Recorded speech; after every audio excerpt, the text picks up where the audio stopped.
Hello, this is Mr. Evans. We're going to be going over almost all of Unit 9. I'm going to try to do this quick so it's a reasonably enjoyable video to watch. So, as we know, in India, for the Indian independence, Britain itself started trading in 1601 with the East India Trading Company arriving in India. This lasted specifically through 1660s, and by 1760, Great Britain had gained so much power and political control that they officially took over. They declared India a colony in 1765. The trade itself, the top items for trade were ivory, silk, gold, dyes, spices like cinnamon, saffron, pepper, sugar, vanilla.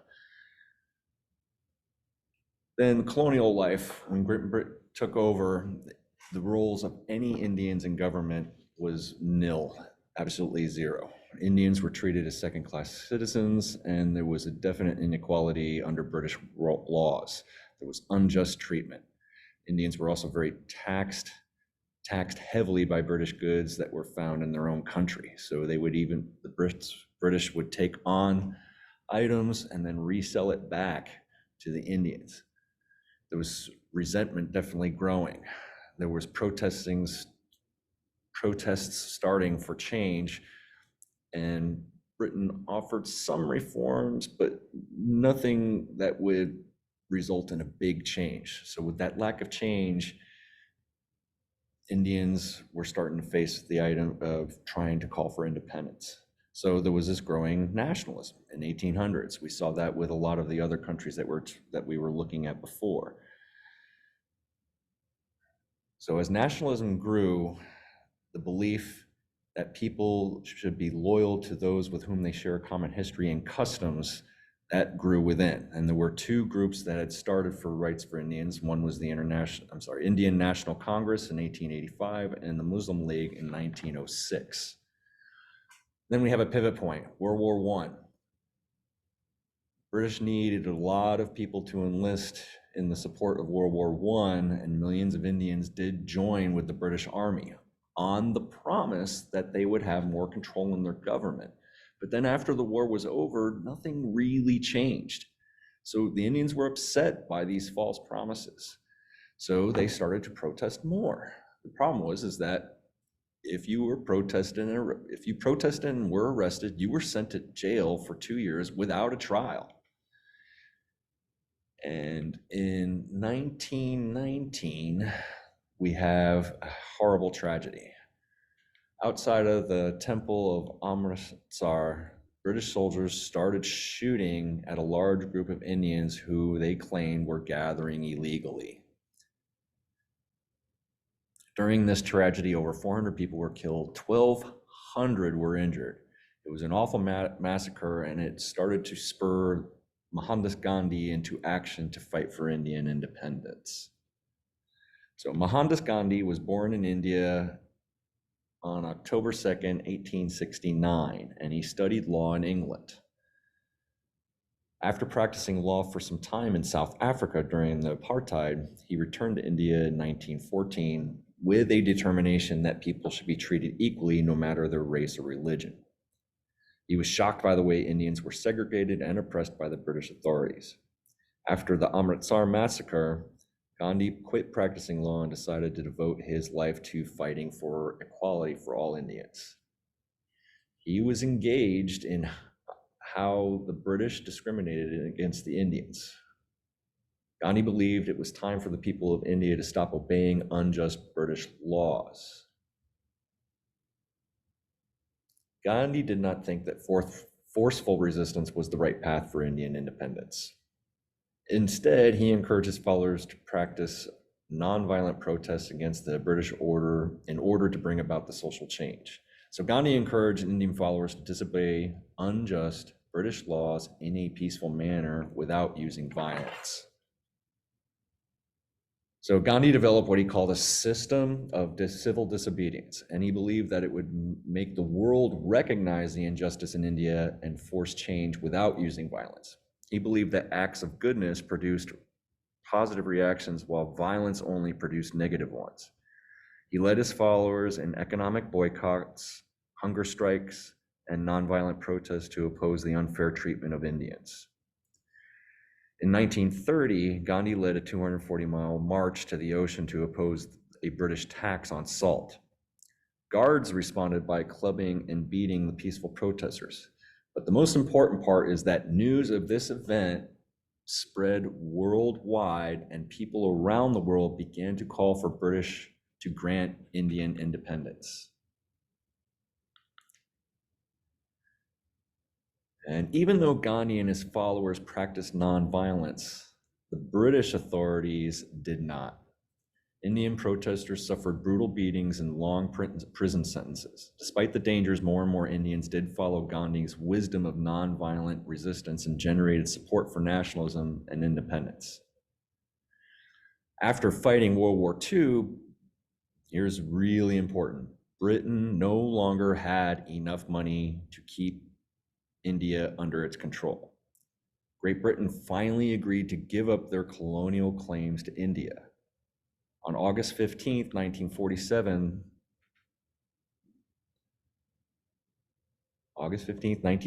the Republic of India was established. Today, many Indians credit India's independence to the efforts of Gandhi.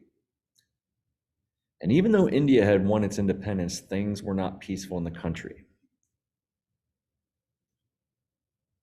Hindus and Muslims could not reach a solution as to how to rule an independent India. So eventually the country was split into India for Hindus and Pakistan and for Muslims. Here in these maps, we see what India was prior to the independence and then after when it was divided. The partition of India led to a genocide. Hundreds of thousands of people were killed in widespread violence. Gandhi was very much disappointed by the partition because he wanted all Indians to live together peacefully in one country. And even though he was Hindu, he felt that all religious groups should be welcomed in India. In 1948, at the age of 78, Mohandas Gandhi was assassinated on his way to a prayer meeting in New Delhi. He was shot 3 times by a high-ranking Brahmin who resented Gandhi's concern for Muslims. Now, Japan. Japan forcefully created an empire with military strength throughout the early 1900s. Japan captured Asian regions like Taiwan and Korea. It invaded China and took Manchuria and other coastal cities. Japan planned on taking over even more of the Pacific when it joined the Axis powers during World War II. On December 7th, 1941, Japanese airplanes made a surprise attack on the US Naval Base at Pearl Harbor in Hawaii, which we have part of pictured here. More than 2,400 people were killed, many but US battleships and airplanes were destroyed. The next day, US entered World War II. President Roosevelt asked Congress to declare war on Japan, and they agreed and officially entered World War II on December 8th, 1941. And then we proceed on with the different island hopping campaigns leading to different things that we talked about with Nazis, with Japan's allying with Germany and Italy. I said Nazis, but I meant kamikazes. Fighting Japan was difficult because Japan were fierce warriors, so they would sacrifice themselves. And we had the kamikaze pilots. We had Iwo Jima, and we have the big stuff that ended the war with the atomic bombs. Dropped on Hiroshima and a few days later on Nagasaki. But what's important is how we talk about the rebuilding. So after Japan's surrender, Japan's economy and government were devastated. The country's infrastructure, which included transportation, communication, sewage, water, and electrical systems, was demolished. Industries and farms were destroyed, and the emperor was exposed as just a mere mortal and not a god before he had god status. So the US had a plan to occupy and rebuild Japan in a way that would guarantee the country would not pose a military threat to others in the future. So that's where we have Douglas MacArthur. General Douglas MacArthur was sent overseas to oversee Japan's restoration. US occupied Japan from 1945 to 1952. MacArthur ordered Japanese military to be disbanded, closed all the weapons factories. He also redirected that the government and military leaders involved in World War II were brought to trial and punished. MacArthur helped Japan install a new democratic government, which has been pretty successful. MacArthur decided Japan would be a constitutional monarchy in order to preserve the emperor's role in the country's culture. He wrote Japan's constitution, and this MacArthur constitution is still considered today one of the most democratic documents in the world. Japanese citizens were granted many of the same rights that American citizens were. Japan's constitution also prevents the country from declaring war with other countries first. They have to be attacked before they could fight. After signing the new constitution, the Japanese government pledged to pay reparations to countries they harmed during World War II. The Japanese were also not allowed to rebuild their military in any way. So the support was the United States offered financial support to help kickstart Japan's economy after World War II. The US invested several $billion into rebuilding Japan. Not all Americans supported this, but the government has had its reasons to rebuild Japan. The US government knew that a friendly Japan would be a valuable trading partner in the future. The other concern was the government was concerned with the spread of communism in Southern and Eastern Asia. Communism was getting more and more popular in places like China, Korea, and Vietnam. The US government saw this as a threat to democracy and desired to keep the Japanese from being drawn to communism. The US efforts, coupled with a strong Japanese work ethic, led to a boom in Japan's economic growth. Japan has now one of the most powerful industrialized economies in the world. America's occupation and MacArthur's rebuilding of Japan has had a positive and lasting effect. April 28, 1952, Japan became a fully sovereign nation, and today the country has one of the most stable democratic governments in the world. The US and Japan have remained close allies and trading partners. Now, communism in China. China was ruled by emperors for thousands of years, and by the early 1900s, China's Qing dynasty had become very unstable. The majority of Chinese population lived in extreme poverty, and widespread starvation propelled them to rise up against the emperor. And at first, not this guy, but in 1912, a group of nationalists took over the country and the Republic of China was established. The Chinese Nationalist Party was able to overthrow the Qing dynasty, which had been in power since the 1600s. Unfortunately, the new government was too weak to keep control of the country. The new government was failing to provide the Chinese people, and many years of turmoil followed. Chinese warlords took over different regions and began fighting in between themselves. Many Chinese were angry and became interested in the communist revolution that was occurring in Russia. As a result, two political parties formed, the Communist Party and the Nationalist Party. Here we have a picture of Mao Zedong, who was part of the communist revolution. Each had their own ideas about solving starvation and poverty in China. In 1921, a group of young men met in Shanghai to form the first Chinese Communist Party headed by Mao Zedong. These communists wanted the government to control all land, property, and businesses. They also believed China could have a command economy where the government planned everything. The Communist Party promised to improve peasant living conditions and bring food to the poor. This picture represents Chiang Kai-shek, who was part of the Nationalist Party. Mao and the communists became very popular with the farmers and poor peasants and won support of many Chinese people.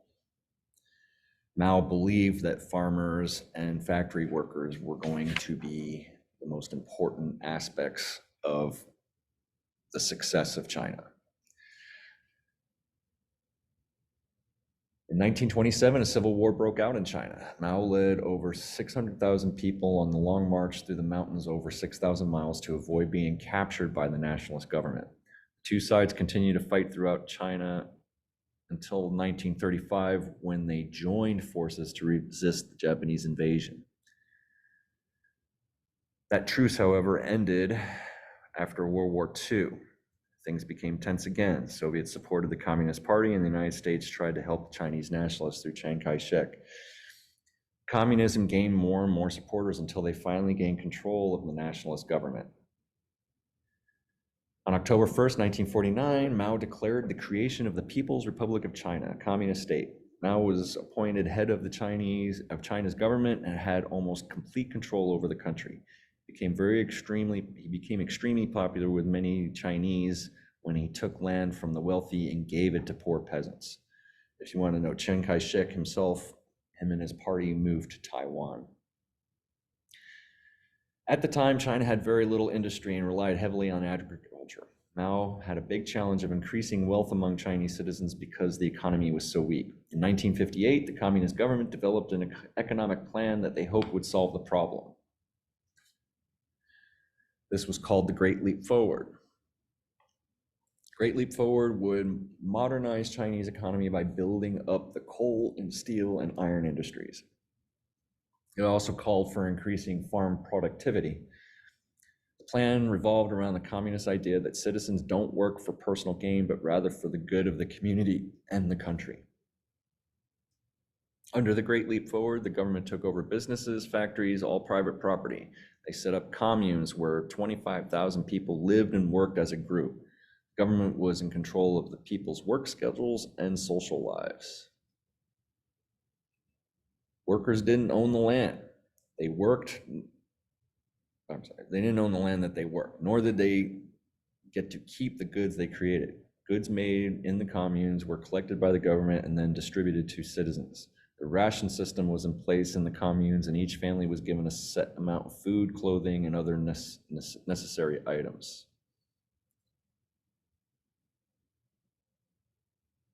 Did it work? The Great Leap Forward was a huge disaster. Within a year, the plan failed due to poor management, environmental issues, and government corruption. Instead of growing stronger, China's government actually shrank during this time and period. The communist government did a terrible job of managing communes and industry. Droughts and floods damaged the farming regions, and the farming communes could not feed the starving country.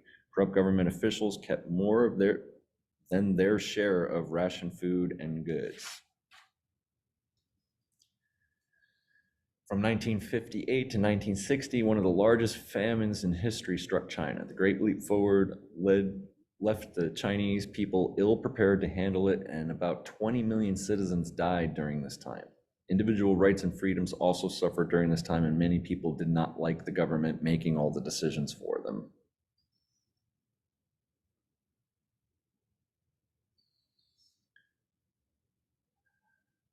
So they started to question Mao's ability and Mao's leadership.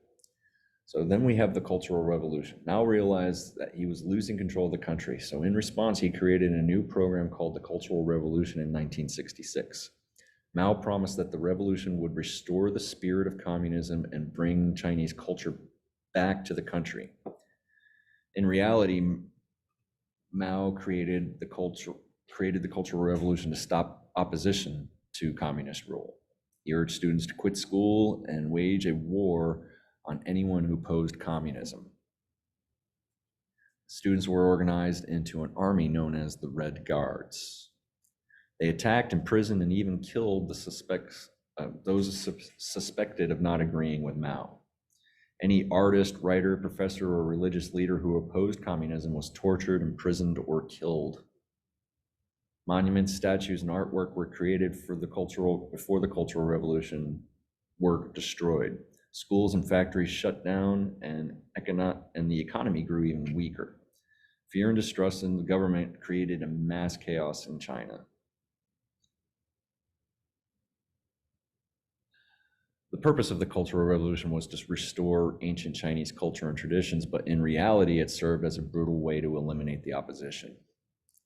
Mao declared the Cultural Revolution complete by 1969, although many of the attacks continued until Mao's death in 1976. As a result, many Chinese became more fearful and distrustful of the communist government. After Mao's death, the new Chinese leader, Deng Xiaoping, made many reforms to Mao's rules.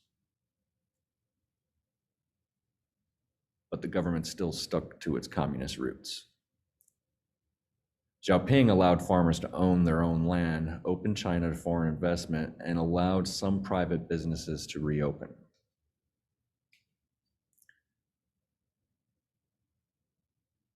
Despite those economic reforms, the Chinese people were still not given basic human rights like freedom of speech, freedom of religion, or the right to a fair trial. The government continued to imprison and torture those who spoke out against communism. Eventually, we come to 1989. Over 10,000 Chinese students gathered to protest China's corrupt communist government in Tiananmen Square. Tiananmen Square is in Beijing.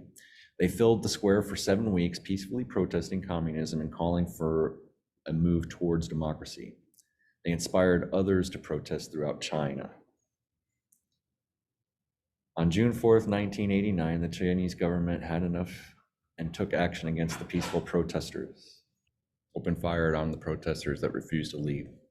Hundreds of innocent lives were lost. Tragedy became known as Tiananmen Square Massacre. The Tiananmen Square Massacre raised international attention to China's poor treatment of human rights. Countries around the world condemned this violence and began urging China to improve human rights for its citizens. Finally, international pressure began to have some effect that the Chinese government began making some real reforms in human rights.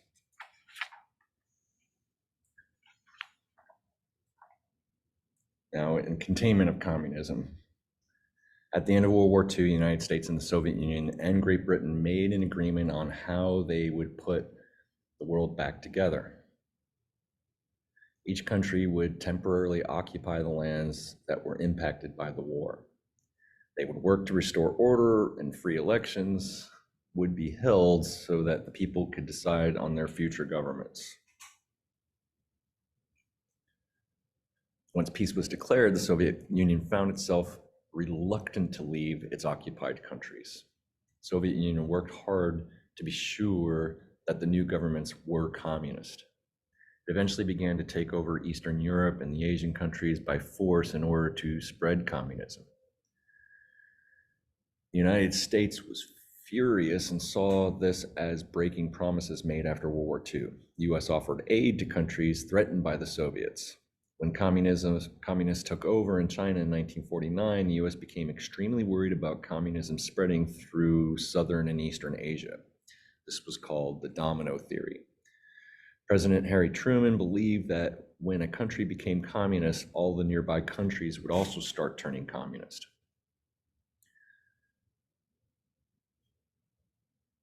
Containment. So America reacted to with a policy of containment in order to keep communism from spreading. US would not go to war in order to change a country's communist government. However, it would provide aid and money to democratic governments fighting communism. This policy of containment led to America entering Korea and Vietnam. So before World War II, the Korean Peninsula was controlled by Japan. After the war, the Soviet Union and the United States agreed to temporarily govern Korea together until a stable government was established. Unfortunately, they could not agree on a single approach to government. Two countries eventually agreed to let Korea be divided into North and South Korea. The Soviet Union controlled the north of the 38th parallel, and established the communist government there. The United States was in charge of Korea south of the 38th parallel and promoted a democratic government and capitalist economy. In 1950, Kim Il-sung, the leader of the North Korea, sent soldiers and supplied by the Soviet Union to invade South Korea. The US had to take a stand against communist aggression and was willing to go to war to keep communism from spreading to this area. Truman ordered American forces to support Korean ground troops and asked the United Nations to approve the use of force to stop the invasion. The United Nations did see the invasion as illegal and committed troops from 20 member nations to the area.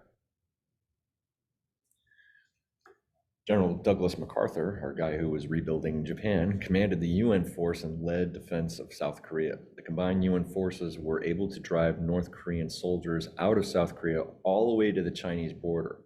But going beyond that 38th parallel into North Korea brought communist China well-trained, well-equipped army into the war.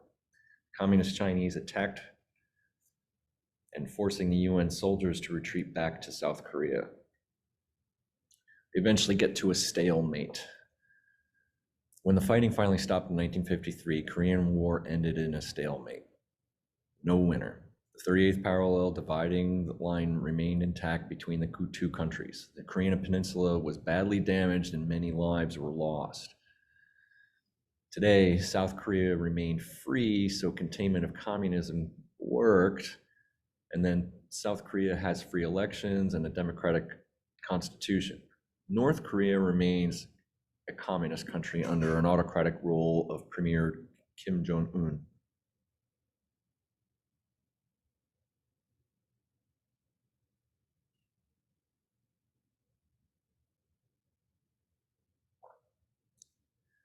Now, Vietnam.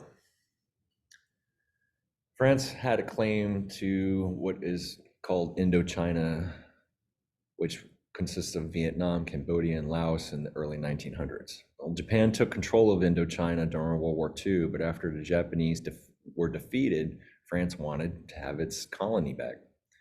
The people who lived in Indochina resisted French control. They resisted the Japanese control. They resented being treated like second-class citizens in their own country. And soon Vietnamese nationalism rose under the leadership of Ho Chi Minh. Ho Chi Minh believed that the Communist Party was the way to go because they often spoke against European colonial powers. Minh's view became popular among the people and he began to stage protests against the French. On September 2nd, 1945, Ho Chi Minh declared Vietnam's independence, even though France refused to give up control. Ho Chi Minh created a Viet Minh League, a guerrilla army to fight against the French. The Viet Minh received assistance from China and the Soviet Union. For 8 years, the Viet Minh fought against French troops in what is now known as the First Indochina War. In 1954, France surrendered. Finally agreed to negotiate with Vietnam's independence. Ho Chi Minh wanted control of all of Vietnam. However, the United States opposed this because Minh favored communism. A compromise was eventually reached and the country was divided into North Vietnam and South Vietnam, where we have the 17th parallel. Vietnam was split into two parts at the 17th parallel. The plan was to keep Vietnam split until the country was stabilized and then let the people vote on what kind of government they wanted. Ho Chi Minh established a communist government in the north and received military support from the Soviet Union. A democratic government was established in the south and military training and aid was supplied by the US. Although he had control over the north, Ho Chi Minh continued to fight for full Vietnamese unification. The United States feared the spread of communism and felt obligated to support the democratic government in Vietnam, just like it did with Korea, just like it had with the domino theory. In 1965, the US sent weapons and over 500,000 soldiers to help defend South Vietnam. Australia, New Zealand, South Korea, Philippines, and Thailand also supported South Vietnam. The Vietnam War was a difficult conflict for US soldiers as they were not only fighting North Vietnamese troops, but they were fighting communist supporters that were in South Vietnam known as the Viet Cong.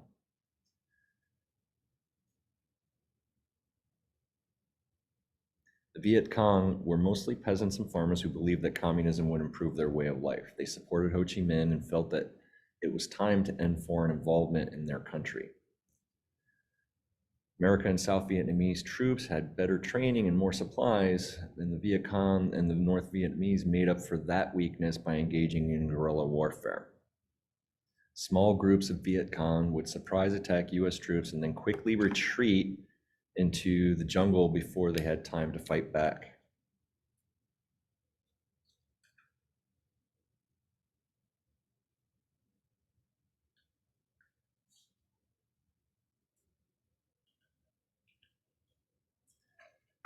These attacks were brutally violent and continued for nearly a decade. It's also jungle warfare, so that was difficult. And then we have Vietnam War had become extremely unpopular, and many Americans protested the US involvement. Billions of dollars were spent and thousands of lives were lost in Vietnam, fighting in Vietnam. And to prevent the country from becoming communist, Americans and South Vietnamese, well, they weren't making much progress in winning the war. So in 1969, the US began to withdraw its troops. And after many years of fighting and loss of thousands of lives on both sides, the last American military troops withdrew from Vietnam in 1973. In April 1975, South Vietnam officially surrendered. The North Vietnamese army took over the country and unified it as a Republic of Vietnam, a communist state. Even though Ho Chi Minh died in 1969, his dream of an independent Vietnam finally became reality. Communist rule in North Korea has left many citizens in poverty with very little human rights. The North Korean government uses most of its resources on military, so the people have access to few modern conveniences. In Vietnam, the government struggled for many years, but it's finally starting to experience strong economic growth. In order to protect democracy and citizens' individual freedoms and rights, the US intervened in both Korea and Vietnam. Even though America's containment policy failed in keeping communists out of Korea and Vietnam, democracy eventually proved to be more successful. There are still a few communist countries left today, but over time, more and more have made the switch to democracy or have just become more democratic, especially in their economic dealings. So hopefully that is a good roundup, and we shall see you in class.